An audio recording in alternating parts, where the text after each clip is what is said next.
Hello, everybody. Welcome. Thank you so much for joining me. I hope that you are all doing well. Good evening, Pete. Empath Uprising. Hi, Linda. Shalom to you too. Hello, Mike. How is everybody doing today? I am just getting myself situated, so just give me one moment. And I hope that you are all doing well. So, thank you and welcome. Thank you for joining me tonight. I am so happy to be here. And today is a free for all. I want to talk about what you want to talk about so that we can move forward in the process of healing, but based on what your needs are. So, I have YouTube going, of course, and then I have TikTok on the other end. So I'm going to be taking questions from both sides. So how's everybody doing tonight? Hi, DK. Thank you so much for joining me. Hi, Sylvia. Welcome and thank you for being here. Hello, Spiritual Warrior.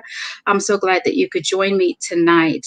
So we actually already do have a question from Mike, and he wants to know, can a narcissist Jezebel go to heaven at death? Well, first of all, when we talk about a narcissist or the spirit of Jezebel being within a narcissist, well, that's a spirit. And so, can a spirit enter heaven? Well, has the spirit actually repented and confessed to God about who they are and what they are doing? You actually have to repent and then confess Jesus Christ as your Lord and Savior.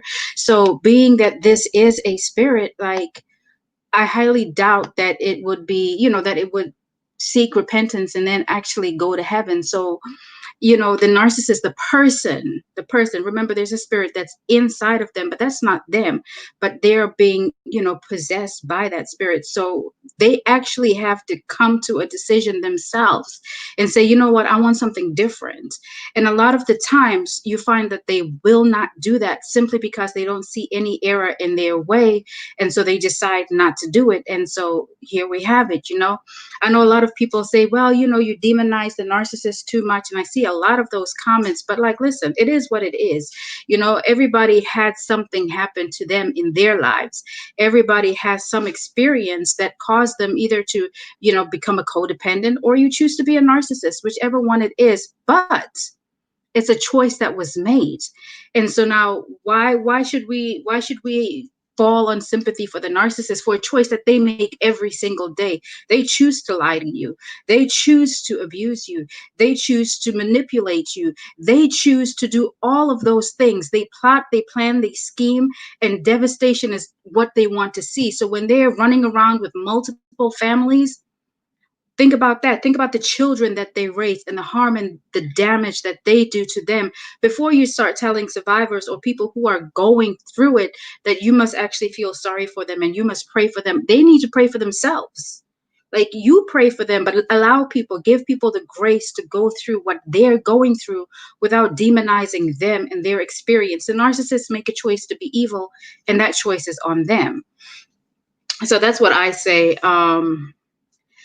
Another question that Mike asked was, can a narcissist in the physical body be saved in the spiritual life? Well, when we make these decisions from our body, right, from our minds, it's a choice that we make. And so we have to come in agreement that, you know what, when we want to receive salvation, that this is a choice that we're making. And it says, if you confess with your mouth and believe in your heart, well, do they believe in their hearts? Do they believe, or are those just words? Because you can trick us every single day, but you can't trick God. The narcissist can play games with us. That's how they're able to get away with the things that they do for as long as they do. And so, yeah, can they trick God? Of course not. So, that's going to be between them and their God. And I think at the end of the day, we can focus on ourselves. Let's focus on our healing and being whole so that we are able to not just, be in a state of recovery forever. We want to move out of a victim mentality, a victim mindset, or victim phase or season of life, and begin to go into survivor and thriver, because this abuse is terrible, it's insidious, it's horrible, it's the worst. but life is better on the other side. We don't have to remain tied. You don't have to be remain tied down to what the narcissist did to you or what they put you through. You can come out, and life on the other side is so much better. So, continue to work on on yourself and figure out, I think for me, what made it so much easier when I decided that, okay, enough, this is all lies, trash, and garbage, and I want out, is that I had to accept that everything was a lie. And it took me a little while to get there, but I knew that the moment I understood that this person didn't mean anything, they didn't mean me any good, they were out to, just do the worst to me and for me. I had to wrap my mind around that so I could move forward, because you always fall back on what things were like, the things that you said, the things that they said, the moments that you shared, and you wonder, like, was anything real? And I had to tell myself, like, yeah, your emotions were real, your response was real, your contribution was real, but now look at what the truth about him is.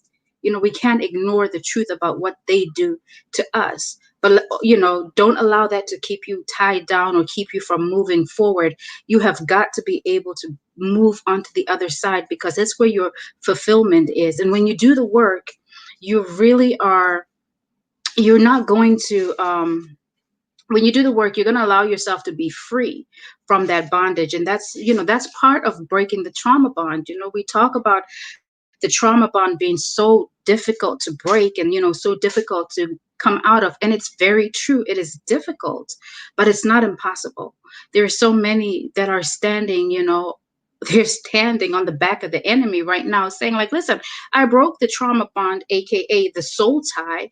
And that's why, I talked to you about the narcissist wants to siphon your soul, and that is just simply to suck up everything that you have inside, that is good, that is wholesome, that is pure, that is the light, your purpose, your very spiritual life, everything. That's what the narcissist wants from you at the end of the day. And it's like it's almost like, well, on one side, it seems like, they believe that they can gain those qualities from you as if they're transferable, but they're not.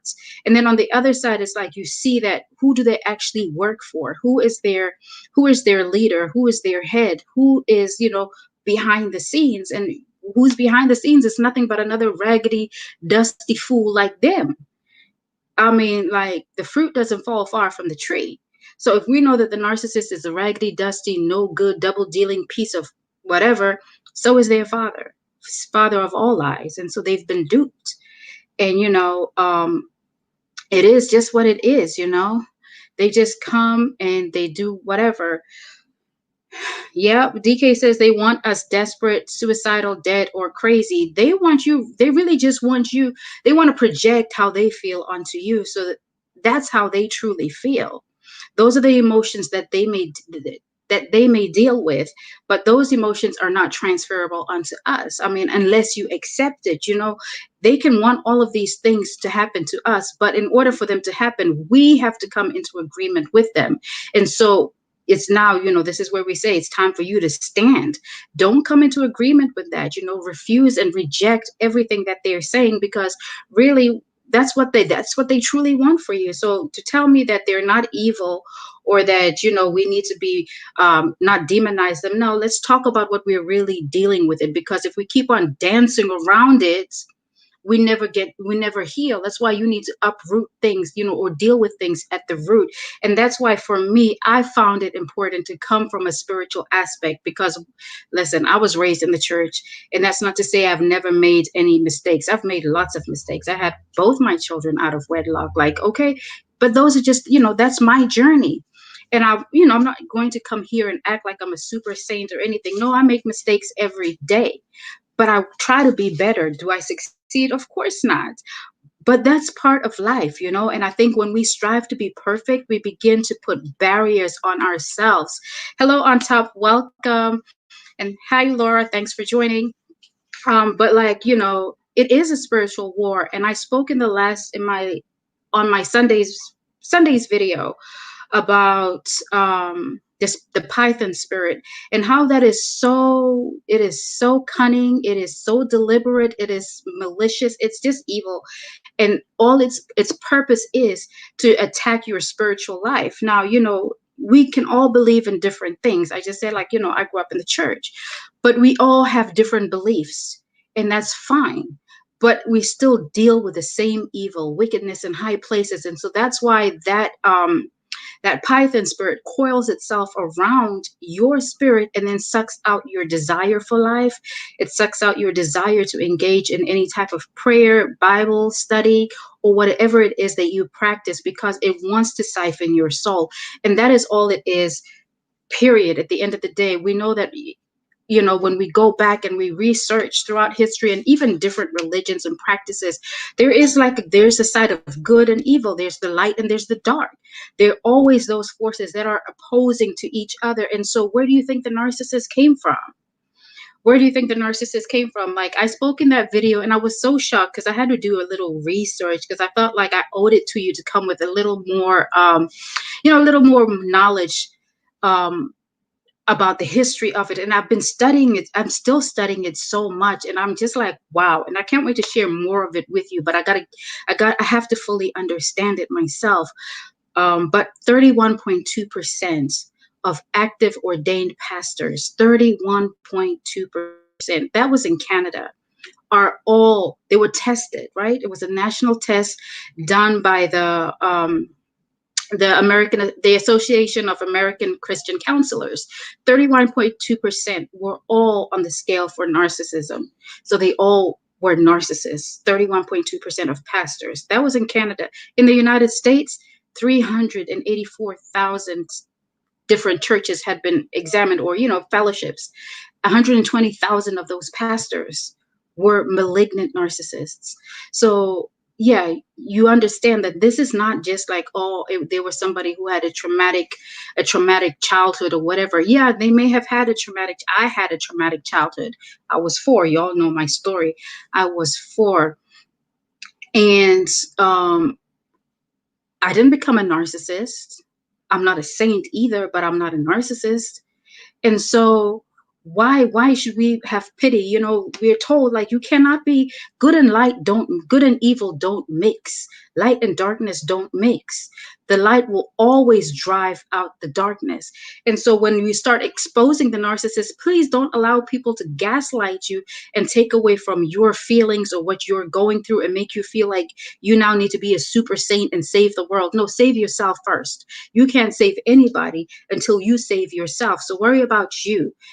Make sure that you nurture yourself. Make sure that you are loving yourself. Make sure that you're taking care of your family, those who are under you, so that you can be better and you can build a better family, a better foundation, and move forward into the next phase of your life. Because let me tell you something. You're not defined by what you went through. Those things are just stepping stones. Sometimes they feel like real stumbling blocks because they are so difficult to overcome, but overcome them, do the work so that you can experience the beauty of life, the beauty of who you are called to be. So that was to answer Mike's question. Yep, you were right. You said no pity whatsoever on the enemy and his minions. And that's all it is. Like, we don't have time to feel sorry for them. We're busy honoring ourselves. We're busy doing what we need to do so that we can recover. And when I say recover, a lot of the times you have to you see that you actually have to examine yourself. When I've dealt with 2, right? I was married to 1, and then I thought I had done some self-work. I thought I had given myself enough time to actually go through the process of healing. Hi, Eileen. Hi, Sharita. I thought I'd given myself the time to heal, and it was many years, and I had done a lot. I did well. I took 5 years to, from the time that, the marriage fell apart. It took me 5 years before I ever considered talking to anybody, let alone dating. And all that time was full of self-love. It was nurturing myself. It was understanding what my issue was and realizing that nobody could save me. I had to save myself. There was nobody else could give me the love that I felt like I was lacking or that I wanted. I had to feed that to myself, and I had to believe it. So that's why, like, when I met the psychopath after that, like, okay, yeah, we had a relationship, but once the truth came out, I couldn't stand for it. And had I not done the work, I would have found reasons to stay. I would have found reasons to believe that what he was saying, that fake sorry, that, oh, I didn't mean it, I would have thought that all of it was, I would have believed it, and I would not have moved. And that's why, don't knock yourself out if you go from one to the other and you question yourself, like, I thought I had knowledge, I thought I had learned. Yeah, you learn, but sometimes, here's the thing, like, when the enemy wants to attack you, he's always going to send a minion that's on your level. So if you're growing in knowledge, you're going to deal with a higher level minion. You'll never send somebody lower than you. It's always going to be equal. And that's why you have power in you. You are a powerful being. You were created in power, and you were created to do powerful things. And so when that minion steps to you, you can detect who it is. So it may have duped you, but you'll overcome that anyway. So don't knock yourself, because I know I was like, you are a whole, and I was really hard at myself. I was like, you're a whole dummy for falling for this again. But then I had to, like, hold up, pause. We're not going to do this, and just began to process, like, okay, you stopped it. Once you found out, you left it alone. And even now, I still encounter them. And sometimes it may take me like a few minutes or whatever. And when I say a few minutes, I mean a little time, to discern that this person isn't right, and you need to leave it alone, and you need to move on. And so that's just what it is. That's just what it is. So Daughter of the Lord has a question. She says, how do I go no contact? She says, where is she? The question is gone. Give me a moment. Let me find it. She says, how do I go no contact with a narcissistic family that is financially manipulative? Okay, so yeah, they're going to find a way to keep you locked down. I don't know if you saw the video I posted or I uploaded yesterday about how they try to keep you as an infant, or, in a childlike state. They don't want you to grow, and finances is one way that they manipulate you. So I would say, like, one of the best things that you could do for yourself is to improve your own financial status. Like, is work an option? Are there ways for you to support yourself? And I don't know if, and I'm not saying that you're not, but I'm just, curious at this point, because they're always going to find that one thing that they can use to suck you back in. But if you are able to stand on your own, and not rely on them for finances, for anything. And sometimes, what that looks like is that you might not live the same type of life that you lived. And I never experienced that for my family. But one thing why in my marriage, one reason why I thought that I wouldn't make it by myself is, like, we had children, and this was in New Jersey. Everything was like mad crazy expensive, from the neighborhoods that you want to live in and all of those things. And I'm thinking, I will make it by myself. Everything that we need requires two incomes so that we can support the kids. They were young and in daycare and all of those things, right? And so I truly believe that I couldn't, until I had to, until I was forced to. And then that's at that point, I began to just step out in faith and say, you know what, whatever I have to do, I have to do it, because I can't. Sometimes it gets to the point where it's so bad that you feel like you're being suffocated in that home or in that situation, that, leaving becomes like, something that you have to plan.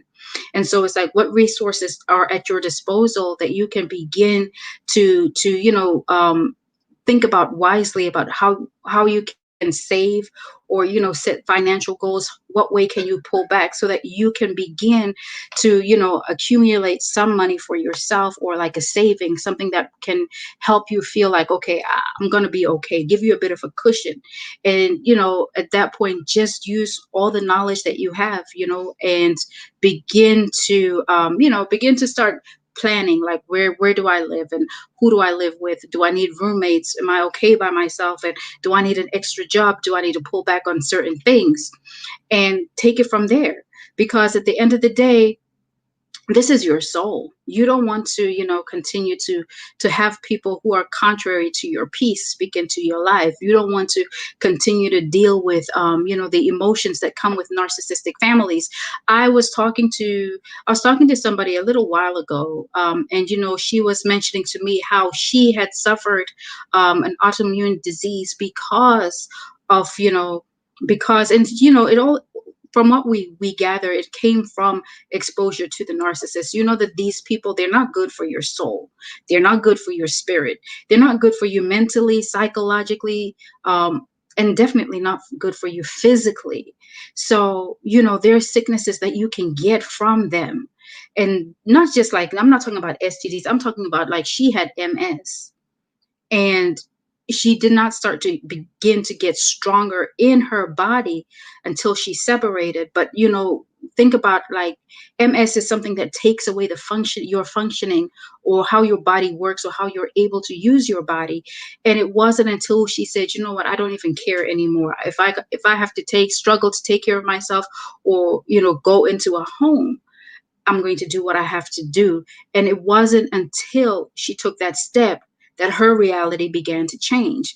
So why, where it may seem like it's crazy and doesn't make any sense, you still have to take that first step of faith, you know. And when you do go no contact from your family, it's hard because this is family. And sometimes, you know, we want our family around us. We want them to be part of our lives. And because that's family, right? But sometimes family isn't good for you, and sometimes you can separate yourself until you are stronger, and until you are able to say, hey, you know what, I've got this, you know. And then you can start bringing them back into your life when you yourself have fortified yourself mentally, emotionally, spiritually, financially, everything, so that you can say, you know what, this isn't going to touch me. I'm above this. You know, that whole, it's above me now. Yeah.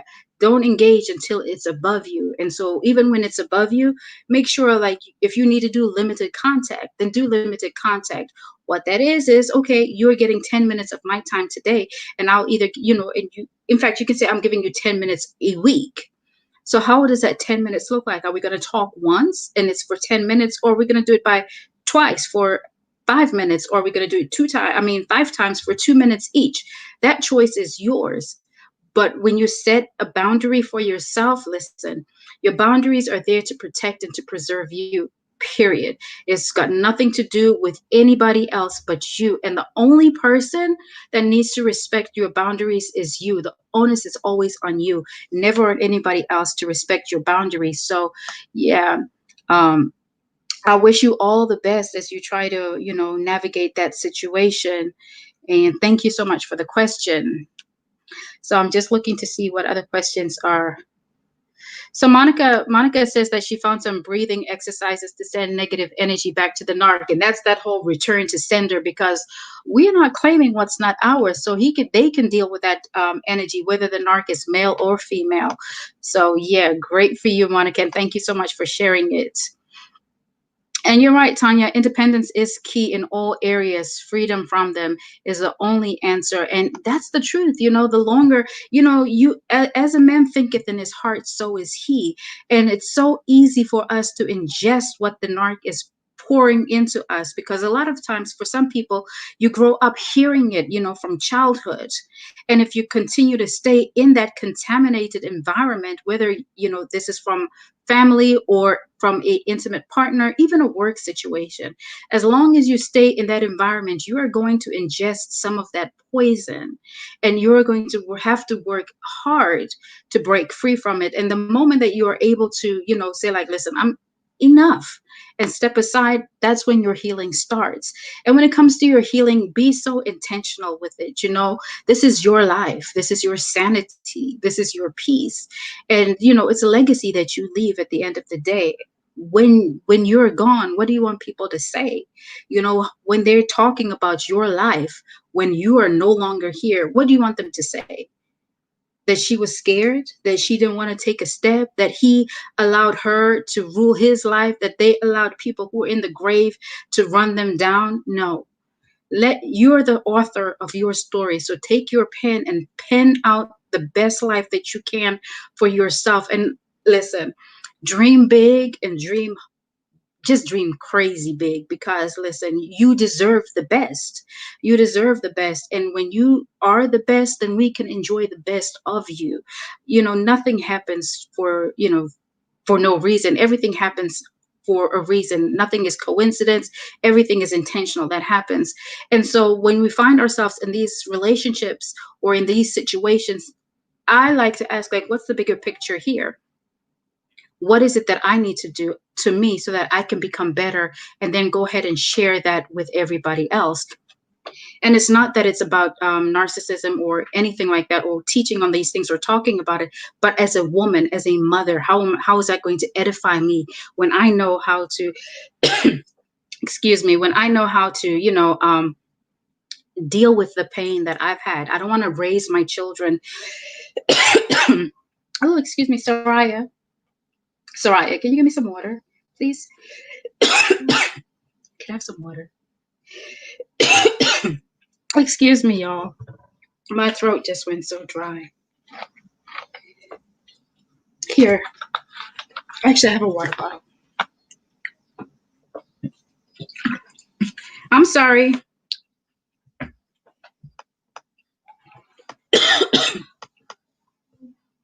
Yeah, I'm fine.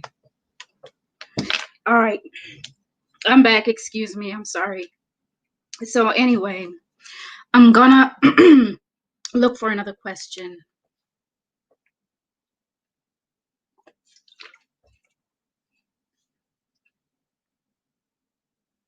Hi, Tanya. Welcome and thank you for coming.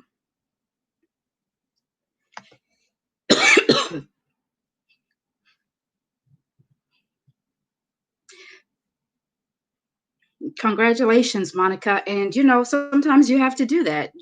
You have to do what you have to do so that you can heal and move forward. Like, so let me see what else. Hi, Blue Flame Integration. And she says that I had to find out boundaries aren't just physical, but spiritual. Okay, that's a great point. A lot of times we limit what boundaries are. We want to say that, these are just physical limitations. But again, before anything manifests in the physical realm, it has to manifest in the spiritual realm, first of all. That's why, I believe that, and this is just me, like, everything that we face, every challenge that we face, there is a for every earthly problem that we have, there's a spiritual solution. And so in order for us to bring down that spiritual solution, we have to get in that spirit and pray. Prayer, and sometimes it's going to include fasting, so that you can experience the benefits of that. Yeah, boundaries. No, they do not like boundaries. They don't like boundaries at all, because boundaries are really telling them, I mean, boundaries are like a limitation, and they're so entitled. And how dare, an extension, how dare my tool think that she has a life outside of me? Because remember, narcissists just see you as a tool. You're nothing more than a garden tool. Well, they're the garden tool, but you know what I'm saying. Yeah, so they definitely do not like boundaries. And when you put your foot down, that's like, just be ready, because you're declaring war. And that's okay. That's okay. You can go ahead and declare war, because let me tell you something. It is okay to rock the boat. It is okay to rock the boat. Get comfortable rocking the boat, because what's so amazing about all of this is when you're able and when you get comfortable standing up for yourself. It's so uncomfortable first. Last year, 2019, I made it personal to myself that this was a year that I was going to say no. I always struggled with saying no. Oh, I always struggled with saying no. And so 2019, I called it my year of self-preservation, and I began to say no. It was so uncomfortable at first, but it's kind of like when you start working out a muscle. When you start working out a muscle, it's, it hurts. But as you continue to rip it more and you rebuild it, it gets stronger, and you're able to, you're able to reap the benefits of it. So continue having your boundaries. And again, the onus is always on you to respect your boundaries. Do not expect anyone, especially a whole crazy person, to respect your boundaries. That's for you to do, because that's your peace, that's your sanity, that's your joy, that's your finances, that's your health, that's your spirit, that's your family, that's your life. So be jealous, and I say jealous, we know that God is a jealous God. Like, don't allow people to just come in and do whatever they want with your life. You are the one who is in the driver's seat of your life. So take control. and don't make apologies for it. Like, and when you start to say no, listen, no is a full sentence right there. Put a period or an exclamation mark there. Don't allow anybody to put a comma after your no. Don't put a question mark. It's just period, okay? And move on. And it gets easier. Like, listen, it gets easier. And the more that you start honoring yourself, the better that you feel about yourself. Oof, this is such a good point. She says, unequally yoked in the spirit. We cannot be mating with people who don't love God. Thank you for saying that, Blue Flame Integration, because that's true, you know. And a lot of times when people think about unequally yoked, we're only looking at it on one side, but there are so many different sides to, or so many different levels to being unequally yoked. But like, listen, it's in your thoughts, it's in the way you conduct yourself, it's in how you live your lives, you know. And there's nothing that the narcissist does that is honoring. There's nothing that is beneficial. There's nothing that they do that will uplift anybody. And if they are showing things, or you know, they're doing those things, it's just for a moment. It's just to get what they want. So it's really about using people, you know, doing what they have to do to get what they want. So it's all that future faking. So be strong that you're able to discern. And when I say be strong in your spirit to know that this person is full of it. This is deception. And when they show you who they are, it's not your cue to go ahead and paint them another color. Accept it for what it is and move on. Like, don't allow them to tell you anything else. So I got a question here from TikTok. She says, why would a narcissist use name calling in public to a family member? So that's just to smear the family member. It's to embarrass them, and it's to bring attention to them. That's slander, you know. Maybe that person gave the narcissist an injury, and you know, with a narcissistic injury, guys, it can be the most subtle thing that you don't even know that you said something that is offensive to them, but suddenly they're in their they're in their feelings and they're in their emotions. And now it's, you know, they want to, you know, turn up the drama so that you feel a certain way, so that they feel like they're punishing you. But that's all it is, you know. It is all about smearing you and just putting you in a negative light, and so that they feel better. Exactly. Gina says that it's humiliation, and humiliation really is a factor in that too, so that they just feel better. It's like also projecting, and how, you know, projecting on somebody, but really it's to tarnish the image of that person and make themselves look like a better person because they're able to say this. God is a restorer, and he is bringing me to the abundance of knowledge. Oh, thank you so much, Tanya, for that. Okay, I think this is a question. When someone says my no, when someone challenges my no, I say, what part do you not understand? Exactly, Gina. What part of no don't you understand? And sometimes, you know, I mean, like, listen, you got to learn how to tune out the noise, and it's okay to turn the page. Keep turning the page and doing what you have to do to honor you, because you live in your skin. Nobody else does. Nobody else is going to bed as you. Nobody else has to deal with those emotions. So I'm just going to go here and see if I missed any questions. Okay. In the meantime, while I'm looking for questions, welcome back, everybody, and thank you so much for joining me. We have Empath Uprising on the line, or on the video, or here. He also has a channel that I think you should check out. There is Just Say No to Narcs. She is here. You should also check out her channel, as well as Blue Flame Integration. She has another channel, so definitely check out these channels. And let me see. So yeah, if they're not seeking their own relationship with God. Okay, so Blue Flame says, like, if they're not seeking their own relationship with God, that's a sign. I do have spiritual gifts, healing. These narcs know this. I am no better. It's just like a moth to the flame. And that's so true, you know. I think, you know, like, even like, okay, when we've dealt with these people and we've done the work, or we are doing the work to heal, right? The ultimate goal is to move into our prepared place. It's our ultimate goal is to be recovered and, you know, experience the life that we deserve, that we truly desire. And so once you start that process of healing, it's so important that you get in tune with yourself, so that you figure out, who am I, and you may be very confident in who you are prior to the abuse.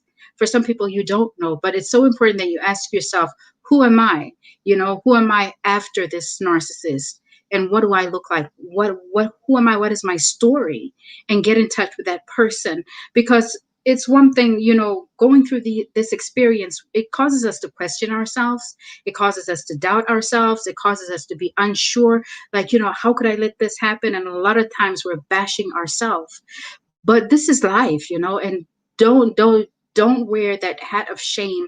Don't put a scarlet letter on yourself because of what's happened, but just accept it, and define who you are and where you want to go after this. And that's the person that you now have to start guarding. That's the person that you need to have boundaries for. So consider who you're going to be in the next 5 years, 10 years, 6 months, 1 month, 3 months, wherever. And start mapping out, how do I get to this version of myself? How am I going to protect me now, so that I can get to who I want to be in 3 months?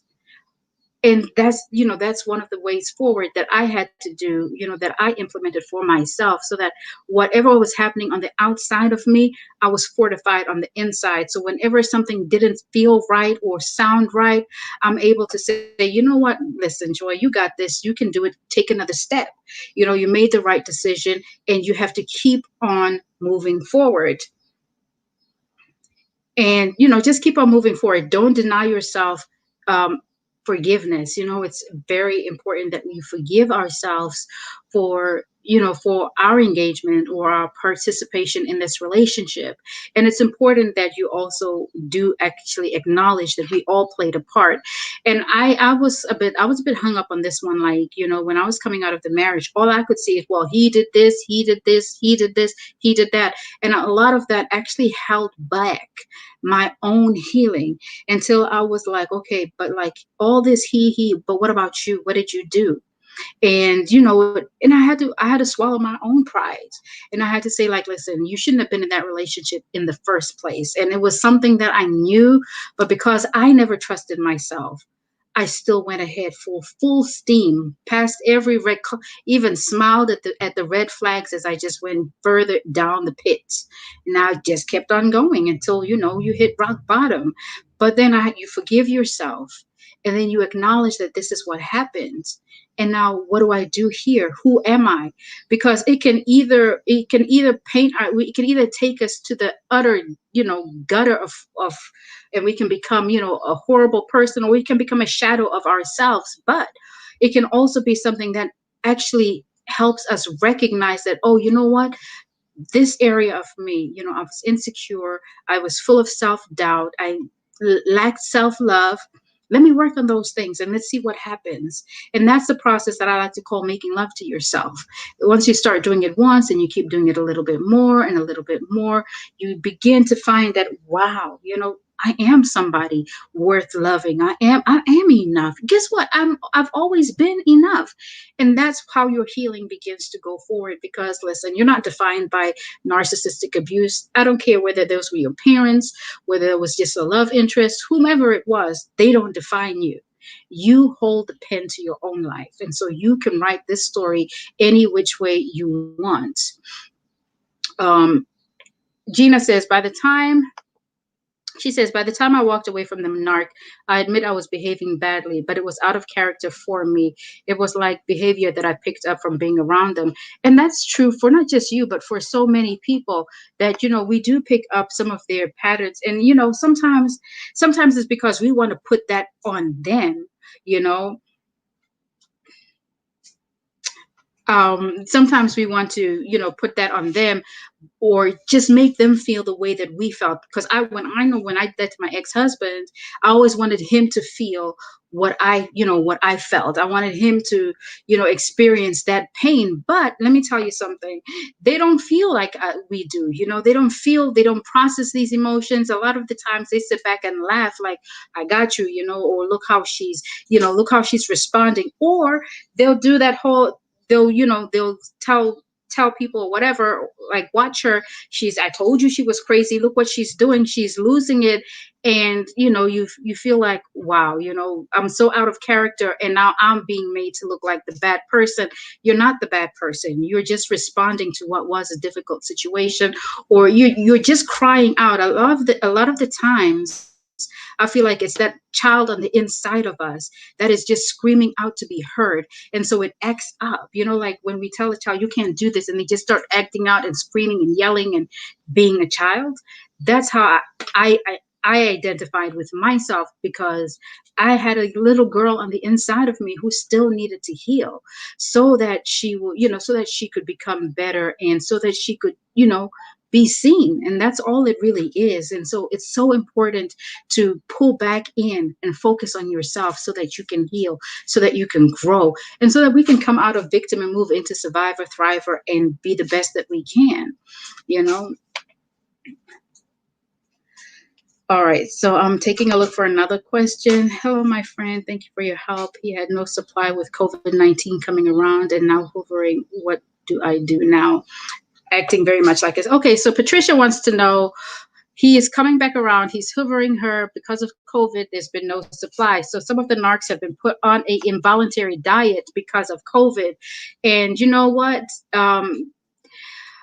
How is he getting in touch with you? Are you able to go completely no contact? Like, and when I say no contact, no phone calls, no social media, no texting, no email, none of that. How is he getting in? So I know you said that he's hoovering you, but have you made any contact with him? Is he doing it through third party? How is he doing it? I'm just trying to see if I missed like anything else when it comes to that question. Okay, no. So just let me know, like, when it comes to the hoover, that's something that we're going to, that they're going to do. And the only way that we can, or only control that we have in the hoover, is by ignoring it. Narcissists can't stand to be ignored. So they can't stand it. They want your attention, whether it's positive or whether it's negative. So the moment you start ignoring them and you make it, just be non-responsive at all, period. Don't engage in them at all. And sometimes this is where we also have to question the people who are around us that like to tell us, oh, the narc said this, the narc did this, the narc, all these things. But at the end of the day, sometimes we're going to have to get rid of those people, because we don't need anybody coming back to tell us what poor little Tink Tink is doing, or what poor little Tink Tink is thinking, because we have no time to engage dum dum. So we leave it alone, leave it alone. If we start responding to the hoover, or we try to tell them stop, stop, leave us alone, and all of that, that's all they want. That's all they want. They want to find a way to engage you, and nothing has ever changed, nothing will ever change. They will always be the same person. And even if they run out of supply, that's not our fault, that's not your fault. They should have organized their raggedy lives better before, and that's on them. So do everything that you can to go gangster on that no contact, and allow them to be crazy with whomever's in their life, because they will forever want to hover. They'll forever be running surveillance, whether it's online or sometimes they do it in person. And so that's why it's important that if you do see them sneaking up, or you notice things are off, document everything. Document everything, so that you have a record of, in case anything goes wrong, or in case that you now need to go to the authorities. Now you have like a record of violations that they've been doing. And if you feel like this is turning into harassment, then go to the police and tell them this person is harassing you. Now, even when we start involving the law, please know that these fools don't respect the law, and they think they're above the law, that they may totally disregard it and get back in touch with you to be to get, or find a way to let you know that I'm pissed because you thought you could enforce this other boundary. But like, that's their mess to deal with. You do what you have to do to take care of yourself, and that's all that matters at the end of the day. Take care of yourself. Make sure that you are safe, that your family is safe. If you have any children, make sure that you are safe. And that is about it. Like, Dum Dum is going to always want to hoover. They're always going to want to run a smear campaign. get gangster. Don't mind them. They have to do what they have to do. And I'm sorry that, that is what you're going through. But, just keep focus forward. Focus forward so that you can get to the place where you desire to be. I had one person, and I've said this before, so I don't know if you've heard it, but this one lady that I was speaking with, and she knows that I mentioned this here. She was saying that 40 years, this joker waited a whole 4 decades, like these 4 times. He waited 40 years, 40, to come back into her life. And she thought that everything is cool. She thought that everything is in the past. And, he came and he laid down that love bomb real good. And so she gave in. This was like probably on a Thursday. It was all over on Sunday.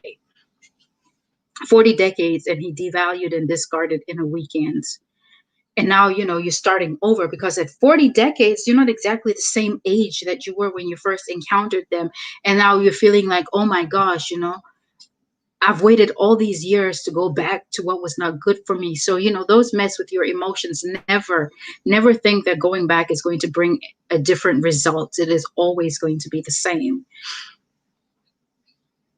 So Vibrant Spirit says, why every time the clowns and enablers at family gatherings try to provoke you and try to take you out of character?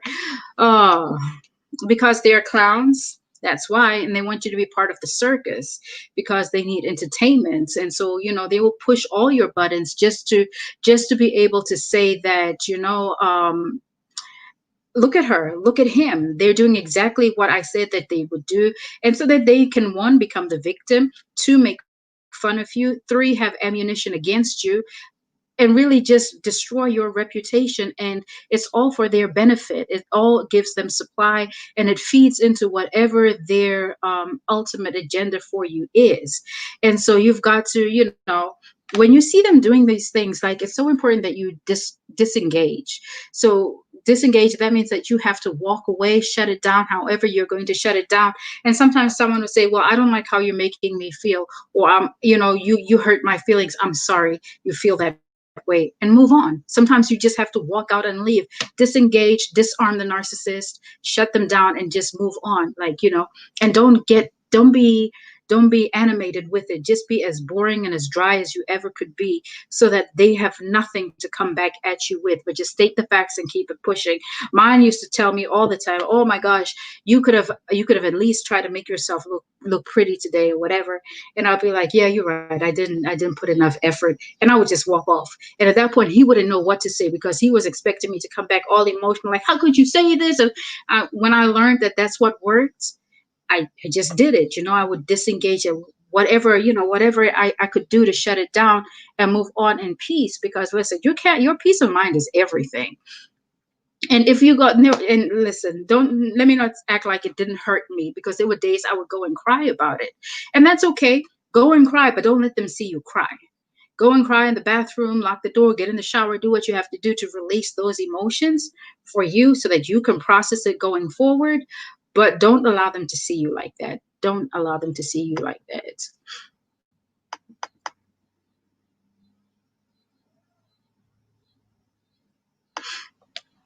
Oh, you make a very good point. And thank you for saying this, beautiful. So she says, for other narcs, these online spaces, these platforms are giving them a place and an opportunity to secure supply. Listen, they are roaming these streets. They're on Quora, they're on Reddit, they're on Discord, they are on YouTube, they are on TikTok, they're on Instagram. Wherever there is people, these dating apps, they are there. And they come to you and try to make you feel good. But that's why I'm telling you that it's so important that you recognize what you need for your healing. And that means you need to tap into yourself. It's good to feel good. We all like feeling good. But how does that serve you in the long term? Is it going to help you move from point A to point B? And if it's not, then what are you doing there? You want to be fed so that you can grow. It's just like going to a church that is always going to tell you, run around the church 7 times and you're going to be blessed. I'm not going there for what? I need something. I don't need milk. meat. I need to grow. And so go where you're fed and be very careful. And also, this is why I mentioned earlier, be very discerning about where you eat. You can't eat at everybody's table. And, for some people, this isn't the table for you. And I understand that and I can appreciate that. And if it's not, then I want you to be where you need to be fed so that you can grow and you have all your needs met. Because at the end of the day, there's more than 9 ways to skin a cat. Go where you belong, go where it actually honors you, and be so careful because you don't want to keep on being pulled down into situations, or you realize that you've been manipulated again. Remember, there's wolves in sheep's clothing everywhere. So be very mindful and pay attention to what is being said so that you're not duped, because it's one thing to come from a relationship and then go where you think you're going to get help, to be, pulled back in another way. Not good. Not good at all. Oh, Blue Flame mentions a point about how narcissists hover spiritually, and that comes with nightmares and anxieties. So, if you have not, you should go to Just Say No. Go to Just Say No to Narc's channel. She did this nightmare on Narc Street video today. That was the bomb. I'm actually going to share it to the community, right? But that video was so good because it really did talk about how they do hover you spiritually, how they do, they do come, or are part of bad dreams, nightmares, restless nights, sleepless nights. And I know, like with me, whenever I start having restless nights, when I'm not able to sleep, it's always a matter of days until I find out that, oh, I'm in the middle of a smear campaign. Oh, I'm being hovered. And once it's over, well, once I'm aware of it, then I just pray a little differently, and it tends to shut it down. But I would really say, I would highly recommend that you go check out Tanya's video because it is so good. And like she killed it. She made, when I saw the title, Nightmare on Narc Street, I was like, yeah, this is gonna be good. And she sure did bring the facts. So yeah.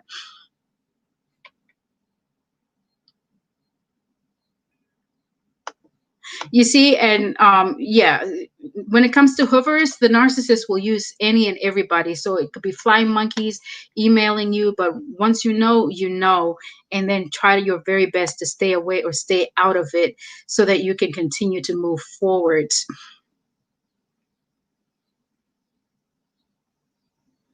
Yeah, so I'm just trying to see if I missed anybody's question.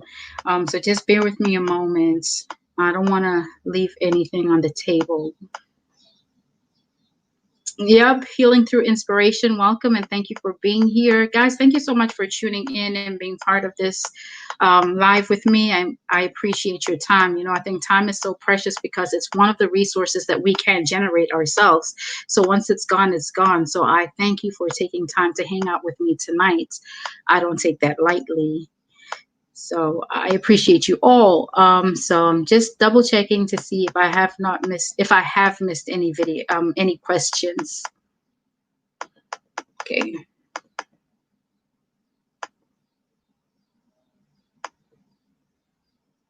Gina mentions a good point here. She said she saw that the narcissist that she was involved with had no emotional attachment to her. And that's something that, I experienced too. But think about who they are and what is required for an emotional attachment. You have to be able to be somebody who experiences empathy on some level, because these are emotions and they tend not to want to show emotions or be vulnerable because they're uncomfortable with it. Part of it's like, they feel like if I am vulnerable with this person, then I'm going to be exposed. And then once there's those feelings of like, you start expressing that you love them, you care about them, and all these wonderful feelings really that anybody else would appreciate, they're not comfortable with it because they don't see themselves in that way. And so they don't allow themselves to connect emotionally. And that's how it is. And it's crazy because, like, as long as I was with my ex-husband, I was like, what is this about? You feel that.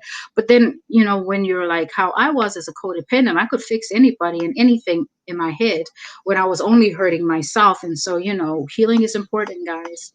Healing is important. It's not easy, but it is so well worth it.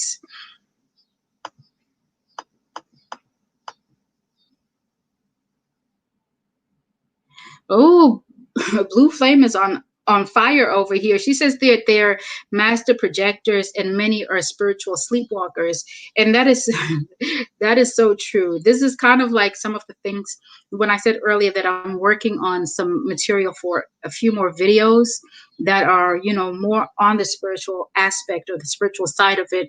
That astral projection is something that I am working on, as well as sleepwalkers. So let me continue to gather my resources, and I can't wait to share that. But it's absolutely true. And when we say that the narcissist, please understand it's the spirit that is using them. Just think of, like, how they want us to be puppets in their silly show.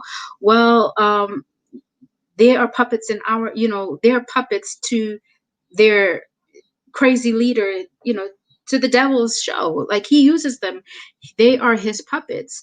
And so it's their body, yes, but they're being driven, they are being used by that spirit. So even when we say that these people are demons, let's remember that it's the demon on the inside of them. And yeah, that still doesn't make it okay for people to tell us to not demonize them because of their trauma. They open themselves up to that. They choose every single day, just like we choose every day to follow the light and be the light. They choose darkness. And so you are allowed to say how you feel. Don't allow anybody. And I became so stubborn with this, y'all.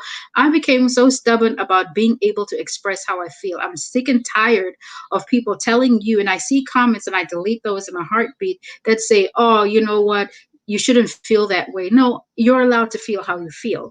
And I don't like things like, because I used to say it too, until I had to check myself, like, you're all in your feelings. Yeah, why wouldn't you be in your feelings? Your feelings are God-given. Your feelings are like a compass to where you are. It's like a GPS saying this is where you are. And if you ignore your feelings, this is how we ended up in these messes in the first place, by ignoring how we feel and just going along with what other people felt, or like, ooh, I don't want to seem crazy, so I'm not going to say this, or I'm just going to go with the flow. No, feel what you feel and own it. Don't be ashamed. What you feel doesn't, nobody else has to like it. It's your truth. Your feelings are always an indicator. Like, you have your mind, body, soul, spirit. Your feelings are in your soul, your emotions. So don't, never turn that off. Trust them. I say it all the time. Your intuition does not require evidence. But now, if we turn off our feelings, how do we have any intuition? If we don't fertilize recognizing how we're feeling, which is locating where we are in life, in this moment, in this season, in this situation, if we turn that off, then how are we honest with ourselves? How do we ever grow? How do we ever heal? Allow yourself to feel what you feel, and don't let nobody gaslight you. No. Oh, thank you so much, Tanya. Just say no to narcs. I'm glad that you made it here and that you're here today. I appreciate you. Yeah. Thank you for everybody who is saying that they do not ignore their gut anymore. That's awesome. Welcome, Black Butterfly. Yep, we should never suppress our feelings. Um, yeah, so I know there was a question by healing through inspiration about finances, and I am still gathering some stuff for that. He wants a video on separating yourself from a narcissist when there's a financial hold on you. We actually talked about it a little bit at the beginning, but I will add, like I said to you, I will do a video. But before I can ever put out a video, I need to be sure that I've covered all the bases. So sometimes I do keep them for a little while until I'm more confident that I've shared as much as I can, so that it's helpful to you and that you're able to, be able to grow from those resources that I share with you. And so,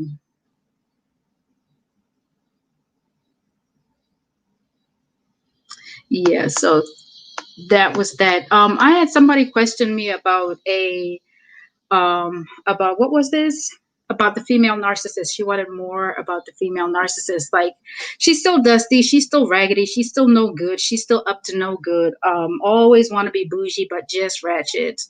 That's what I think about her.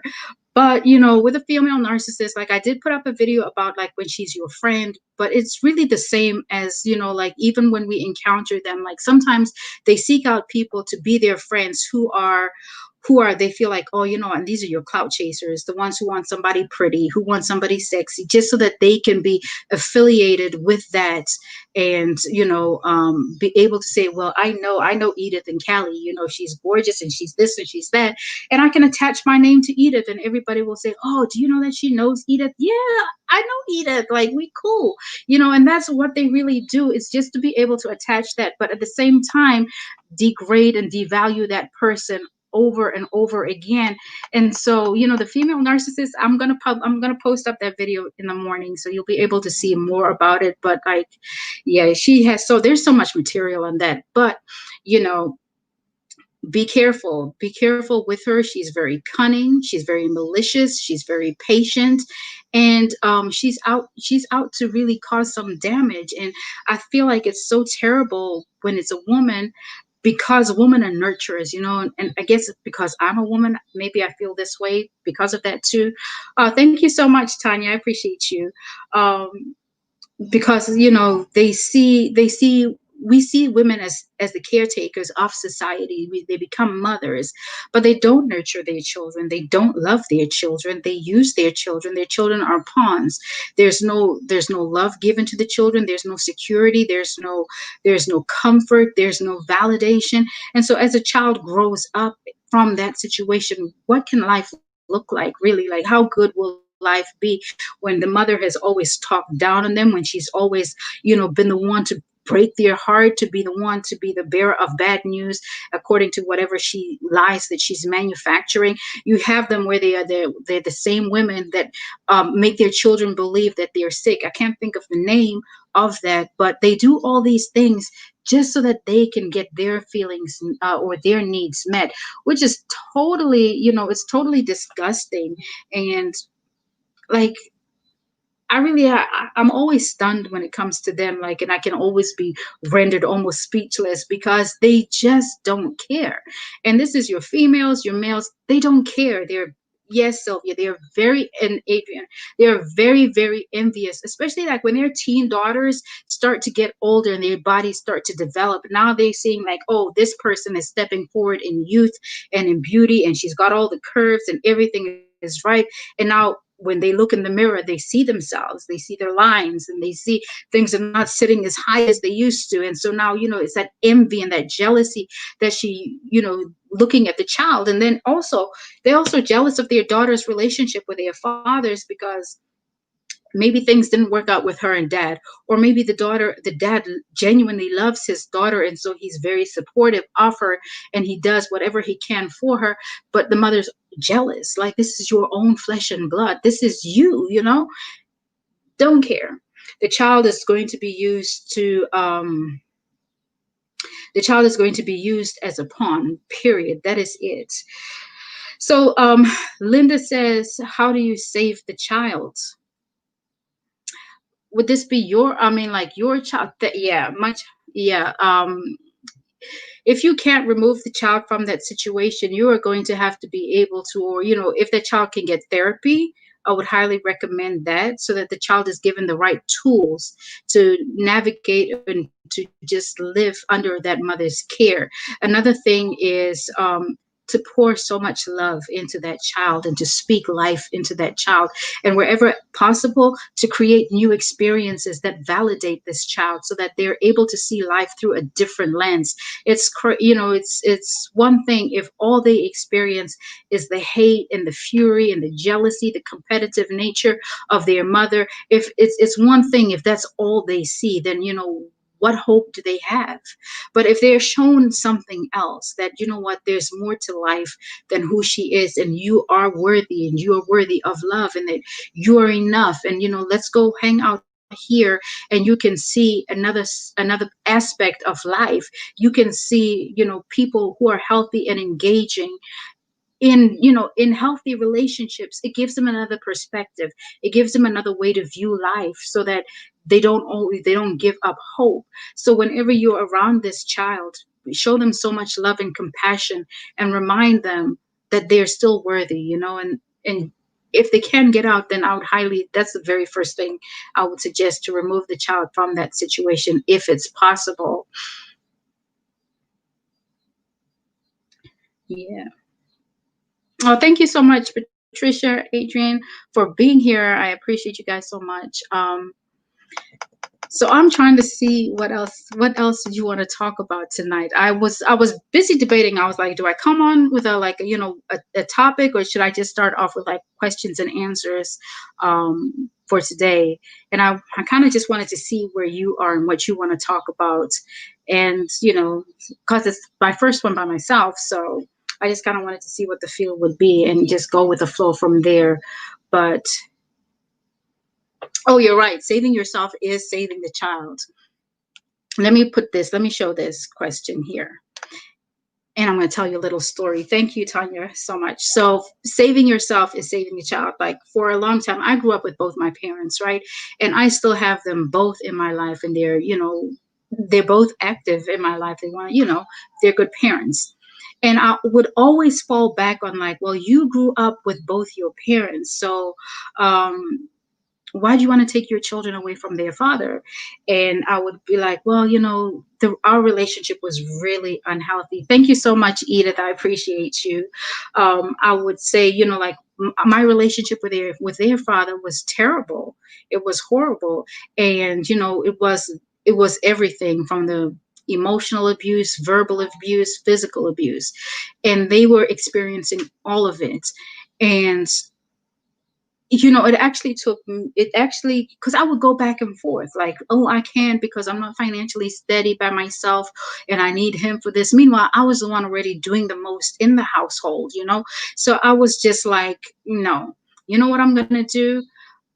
I started contemplating on, okay, I'm going to leave, but it was really the two of them, and they had to have been about maybe 7 and 4, something like that. And they're like, "Mommy, why do you stay? We don't want to be here anymore." And it took that for me to say, "Oh my God, they actually seeing everything," and so I had to leave. And so saving me ultimately saves them, because now I have them in a better environment where where I can nurture them, and where I control what is in their environments. I had no control over how he would act, or what he would do, what he would say in that environment. But away from that, my children blossomed. Like, the one wouldn't talk. Now I can't get him to stop talking. Like, yo, he's like a different child. But it's a great thing to see your children flourish and to grow, and you know they can get the help that they need and be free to express who they are. And healing through inspiration is right. It says growing up with both parents doesn't make your relationship healthy. It really doesn't. But I fell back on my experience because I had both of my parents, and it wasn't a perfect situation, but it was it was a happy home. We were happy that I saw love and all of that. But it doesn't mean that that's how it is in all situations. So don't allow things like our own feelings to hinder what the truth is. Like, accept the truth for what it is. You can't don't be like me. I was trying to rewrite and paint different colors and strokes, but I was doing more harm. Just accept it for what it is, and then begin to do what's right for you and your children. And if moving on is it, move on. And one thing that I used to struggle with is, like, listen, I used to hear all the time, well, God doesn't like divorce. Listen, God doesn't like divorce. Absolutely, you're right. But God is a forgiving God. God also doesn't like abuse. God also didn't create you are fearfully and wonderfully made, right? So he didn't do all that so that you could be a doormat.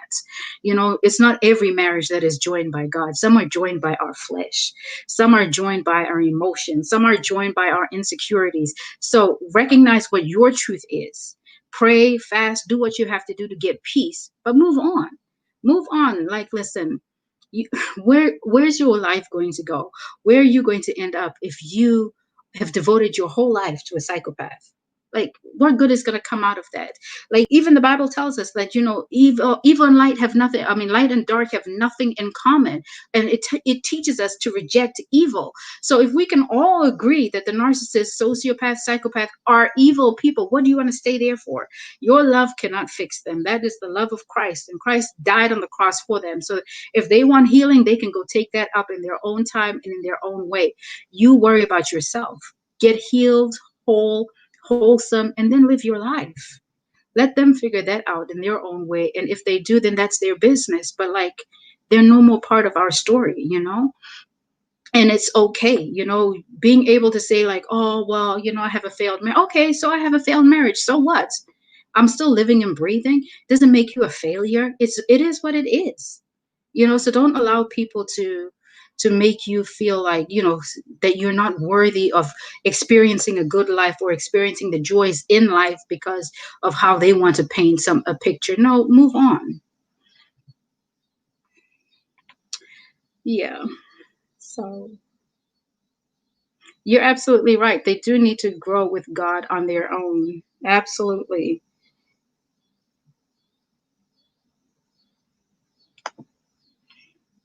I love this line from a song: "At night, a candle's brighter than the sun." That's so true. Let's see. You're absolutely, the children are so much smarter than what we think or what we give them credit for. And I think also it's a part of, maybe because like they're still so young, they may have that a stronger connection because they mean, they're not as they haven't experienced life like we have, or have been tarnished by life like we have, that they're more in tune with their spirit. I don't know, but they're able to pick up on things much faster and sooner than we think. And that's just what it is. So it's okay to listen to them, because sometimes you hear people will say like, my child, my son, my daughter didn't like this person. They told me there was something wrong with them at the beginning of the relationship. And that's, you find out later.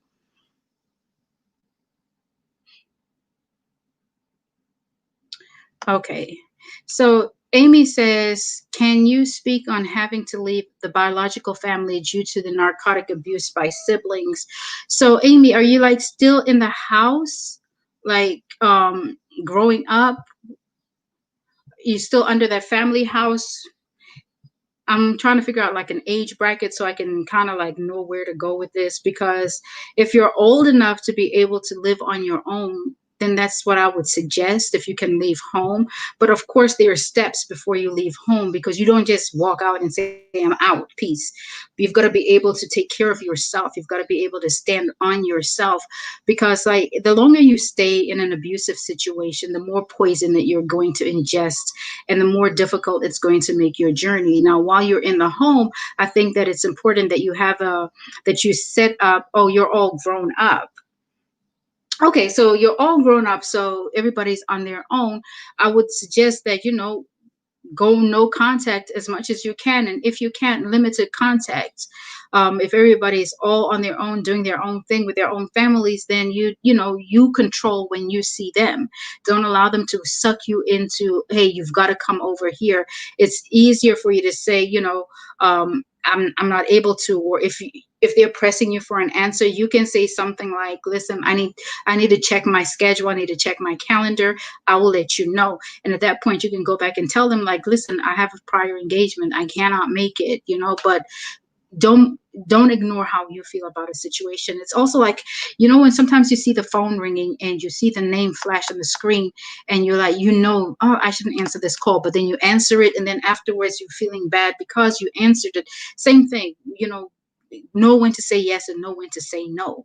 And don't allow them to push you and make you go to functions that you don't feel like you want to be at, because that's only, you're only putting yourself, or you're only opening yourself up to be victimized by them, because they don't mean any good anytime.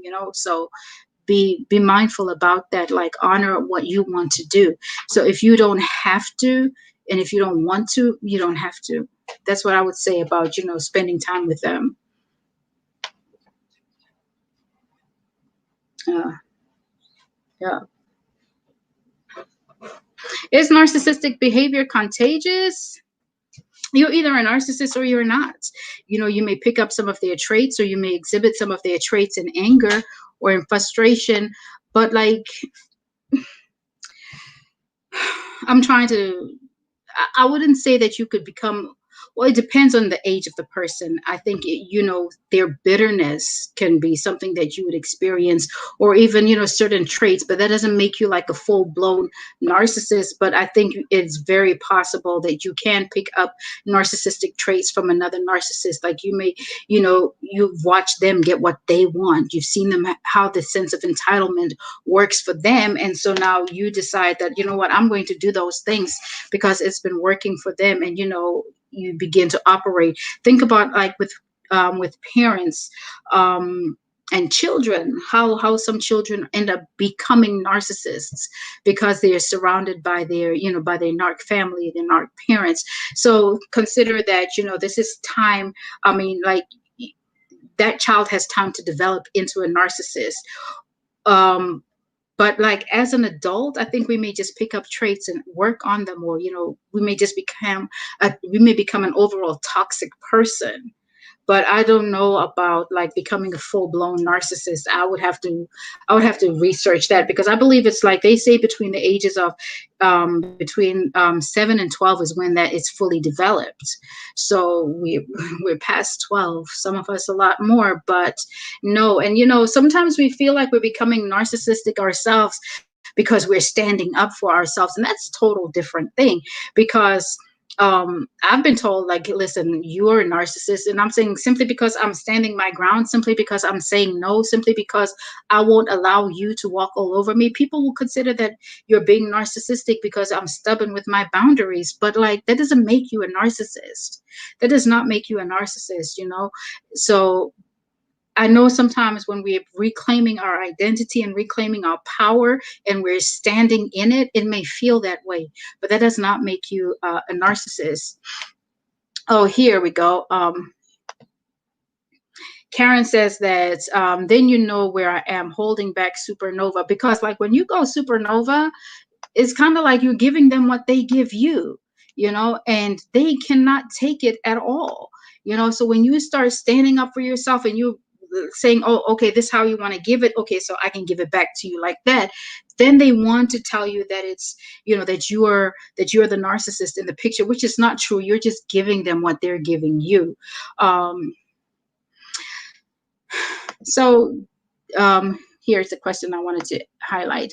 So DK says, why is it generational? So we know that there are generational curses as well as generational blessings. And so what is at the root of these things? It's your familiar spirit, that spirit that shares information down family lines, down bloodlines. And so it's passed on. When it's in the home, the child is groomed. In fact, the child has already been targeted at an early age so that they can be molded into it, because it is that generational curse. It's that generational, or it's that familiar spirit that operates in their bloodline. And so that's why you can find that it does flow down bloodlines. And that's why, for me, I refuse to say that it's anything other than, this is a spiritual battle. This is spiritual wickedness in high places, because it is, it's that familiar spirit that's at work. And we begin to see it passed down generations and generations, just like for people, lack. But with lack, it's again a familiar spirit. It's that lack. It's a mindset. It's that poverty or that broke mindset that keeps somebody in lack, and that's all it is. And that's what I would say, or how I would answer that question. Monica says she broke curses in her family. There's some pretty good videos here on YouTube that actually tell you how to break these curses. But even when we think about it, I don't know the scripture or the passage off the top of my head, but it talks about, some of these generational curses. It talks about the sins of our forefathers. So it shows you right there how it is going down bloodlines. There's also, I can't quote you the scripture, but it's about like going back to 10 generations, going back to 5 generations. We see phrases like that repeatedly in scripture when it's pronouncing curses as well as blessings. So this is one of those curses, it goes back into the bloodline. So it is. It is, but that's not to say that, just because your bloodline is contaminated like that, that you can't, it can be purified. We know that there's nothing too hard or there's nothing impossible for God to do. All you have to do is open your mouth and ask Him. Okay. Okay, here we go. Here's a question I wanted to highlight. She says, how did you come to recognize and identify a narcissist? What were some of the behaviors you first encountered by the narcissist? So for me, um, the very first thing is that, it felt like it was a switch in them. Like one moment they were loving, kind, compassionate, caring, and then the next moment it was like, who is this person? I don't know them. They're mean, they're very toxic, very degrading, and then they come around and they're just, somebody nice again, and I'm like, this isn't normal. And I would notice the inconsistencies with this person, and just small things, because at first I didn't know about narcissism until I was actually out of that second relationship. Prior to that, I had nothing, but I would just feel like, why am I remember one day I said to myself, it feels like I'm walking on eggshells in my own home. Why? And I was just confused. Why am I walking on eggshells? And that was one of the biggest red flags. And I prayed about it that night. And I was like, something's wrong here, God. And I can't see it. And I need you to show me. And listen, if it wasn't for that moment and it wasn't for that prayer, and if it wasn't for His grace and His mercy on me, I will probably still be there, because He responded very swiftly. And once I knew that, okay, this is not a good situation for myself, I was like, okay, now I need you to help me, because there's no way that I can leave this situation, because I knew this person was crazy. I'd seen him go off on other people, and I knew, like, I knew how he thinks. So I was like, God, okay, but now I'm scared. I don't know how to handle this situation. I need you to work it out for me. It was all over in 3 days. And, the, how this had to be like a God moment is because the way it ended, it was just so dramatic. Like, it's one of those situations where you just have explosives going on in the background and you walk off, that there is nothing, like, how do you even try to reconcile that? So it was like, it took away the bridge that, I would never be able to fix this. And so, if it was me, I'd have left little loopholes to try to make it work. But afterwards, that's when I began to recognize the behavior, the love bombing in the beginning, and all the extra affection, the mirroring, them, just being who like who I felt I always wanted. And they would say things like, how I was their best person. I literally felt like I was on a pedestal, and never had anything good to say about his exes, the mothers of his children, nothing positive to say about anybody from his past. That's a red flag right there. You don't want somebody who's just calling the mother of their children out of their name. Like, that's not normal, because if they can do that with a person that carried their child, what they're going to do about you? And I would always say, like, listen, that, don't call her that, like, but then, you learn. I didn't know, but now I know. And so it's really like, learning that, and then understanding that the gaslighting, the jealous, the competitive behavior, the degrading, the belittling, him feeling so superior, wanting to do everything, have all these things, but be too lazy to do anything. Like, how are you going to be a business owner and you're lazy? The lies, nothing was adding up. Words and actions are on like two different planets. Nothing, and then the disappearing acts. And I just began to study this thing, and I began to see, okay, this is what you missed, or you saw this red flag, but you just smiled at it on your way to crazy land, and yeah. So those were some of the red flags that I recognized during and after. But like, for me, mostly everything that I recognized was afterwards, or when I had that aha moment and things connected. It was way after the relationship was over. And one thing is, like, I always say this a lot to women, and this applies to men too, because one thing that the narcissist wants to do is make you feel like this relationship is so good. Like, this relationship is what you've been waiting for your whole life. But remember, they already know what role they want to play in your life. They've already assigned it to you, and they're going to be there in whatever capacity, or they're going to do what they have to do at whatever level to be, to entrap you into thinking that this is it for you. But again, it's just playing a role. And so, you have women of faith who are like, oh, well, God can do a right now miracle. I've seen people get married in 3 months. And, this guy's talking about marriage after a week. Be careful. Everybody is not sent by God. The enemy knows what you want too. And the narcissist is not being sent by God. Trust you me. And so, there are stories where it happens that they meet and they're married in 1 month, 3 months, whatever. That's the exception. It is not the rule. That doesn't mean that, because this person is saying what you want to hear, that they're the right person for you. If they're the right person for you today, after 1 week, they're going to be the right person for you in 3 months, in 6 months, in a year. Time exposes weak bonds. And if you don't allow time to happen so that you can get to see this person in different seasons of life, in different seasons of, like, how do they act, when they're happy, how are they with loss, how are they in grief, you never know who they are. It's life that reveals people's character to us. And if a person is walking without integrity, then you don't need that. You don't need that kind of person. Another thing, like, narcissist wants to know what is it that you're looking for. And then we sit there and think, oh, this person really wants to hear what I have to say. And we start feeding the cow what it wants to know so that they can come and regurgitate that on us. So just be mindful when you are sharing this. Ask questions and make sure that they are answering your questions too, So, yeah, they have multiple personalities. I'm just trying to see if I've missed anything.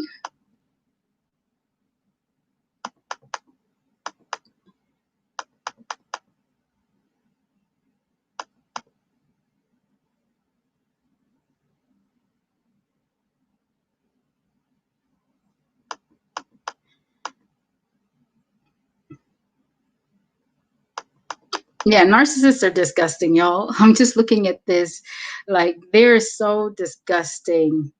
Somebody asked a question. I know I saw it while I was talking about, like, narcissism and bipolar. Now, they may exhibit a bit of the same traits, but there is a difference between the two. You know what? I'm going to do a video on that for you, and I will drop it this week.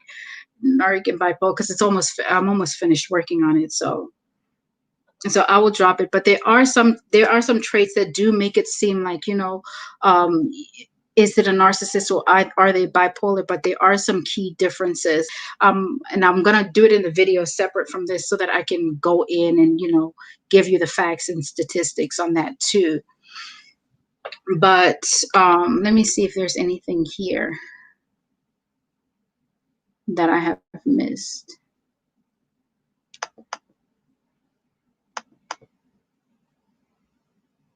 Oh, Black Butterfly says her ex was both narcissist and bipolar. That is going to be interesting. I'm going to look at that too. So, and yeah, borderlines are also very similar to narcissists. Sometimes I had one person that would say that, oh, I'm not a narcissist because, and, she listed, like, I am empathetic and and a few other things, but I think I'm borderline. But I think, she was just looking for a diagnosis at that point, but I'm not the doctor. So I had to tell her to go see a doctor. But, these personalities are really interesting. I'm always interested in them. But I don't see any new questions. So I'm going to say thank you for joining me. And I'm going to take a look at numbers 14 and 18. So thank you for that, Linda. And I hope that, I answered some of the questions, or most of the questions that you had. I hope I gave you some clarity.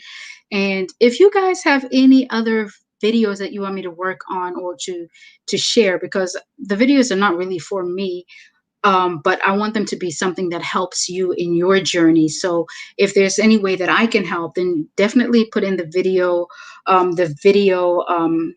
types that you want, and I will definitely work on producing those for you so that you can get the answers that you're looking for, and we can all grow together, because this is about all of us, coming out of this situation, coming from where we are and moving on, because life is good. And I say this and I really mean it. Like, listen, all of you are uniquely made. Your fingerprints, they're so unique, like they can't be duplicated. The hairs on your head are numbered. So like if I take this brush and and I do this and some hair strands fall out here, he knows that this one here is strand 2300 or whatever. That's how unique and how special you are. The hairs on your head are numbered. You're loved. There is no one like you. That's why your DNA is so special. It's so unique. So don't allow somebody who is vile, who is toxic, who is jealous of you, who wishes they could be you, suck the life out of you. Don't allow them to make you think that you are who they say that you are. No, you're fearfully and wonderfully made. You're the head and not the tail. That means that you can make good, wholesome decisions that will dictate a better outcome for you. You are victorious. You are more than a conqueror. The mind of Christ is upon you. And so if the mind of Christ is upon you, recognize that you can speak and you can frame your world with your words. Your words are powerful. So when you find yourself saying something that belittles you, like, oh, I'm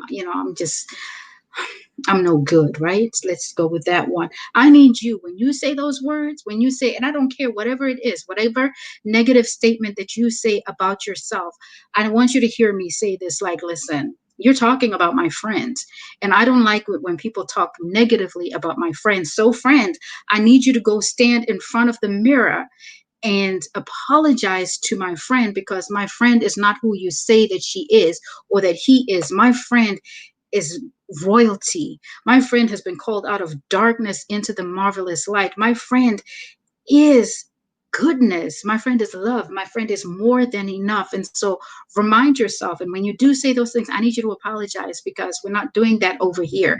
Here we are loving ourselves. We are growing. We're investing in ourselves, and we are going to be more, because we are already more. So I just want to remind you guys, like Rome wasn't built in a day. All the pain isn't going to just disappear overnight. It's a process, and it's a painful process, but it's a beautiful process. It's beautiful because we're able to find who we are in all of this. As we move and as we navigate, we get to know more about ourselves. Our strength is highlighted. Our weaknesses are diminished. The areas in our life that need our attention and need our work begin to stand forward. So don't be afraid. It hurts, yes. But, even though I walk through the valley of the shadow of death, even though I walk through, it's a through process. You can't sex this one away. You can't drink this thing away. You can't be booed. You can't boo this thing up away. You can't cuff this away. You can't drug this away. You can't smoke weed this away. You have got to go through this. If you take any shortcuts, that is where you're going to end up right back to where you started, and quite possibly even worse. So go through. You don't go through alone. You have communities like this. You have communities like this. Like, I'm here. Tanya's here. And go ahead, Kendrick, ask your question. I'm going to wait for you. And Tanya's here. That's right. Philippians 4:8. Don't give up on yourself. Come back. Send an email, say something. I will get to you, but like, your life is valuable. And when you've done the work to heal, we all get to experience the beauty of who you were created to be. So don't ever stop believing. Don't ever believe what the narcissist tells you. You're so much better than what they tell you. And I don't care if this started at the time you were born. That I don't care if it was like a parent or whomever. They're wrong about you. So choose to believe what is good. Focus on what is right for you. and continue to do the work, you know. Kendrick, if you go in the about section of my channel, you can find my email if you want to, you know, ask a question in private. I'll wait up for your email today, and then we can talk and see, you know, how I can help you. But everybody, hi TikTok, and thank you so much for being here tonight. I appreciate your time. And my YouTube family, I love you guys so much, and I really do appreciate you. And drop those questions, so that we can heal together. You know, your healing is important to me. Your healing is personal to me, because I can't stand no blood sucking narcissists. I can't stand them. Okay, here goes the question. Basically, I was in a relationship with a woman for 2 years, and I just found out she doesn't want to be with me. I have a job, house, car, 3 kids, but she complains I'm not giving her more money.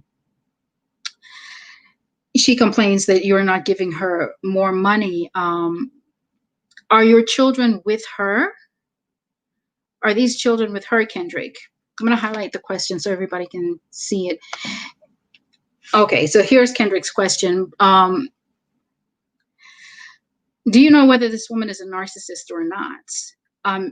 Is she the mother for those children? Because, you know, when you're doing what you can do and you're doing everything that you can do, that's all you can do. So if she's the mother, does she work? Does she contribute towards the household? Is she able to? Because one thing that I've learned is that we can't kill ourselves to try to satisfy other people, you know. So what contribution is she making to the household? And are you still in a relationship? She doesn't want to be in the relationship because you have everything that any woman wants, but she's not satisfied. And so, you know, like sometimes, you know, we fight to keep a relationship that somebody's already telling you they don't want you. And that's nothing against you. She's just saying what she doesn't want.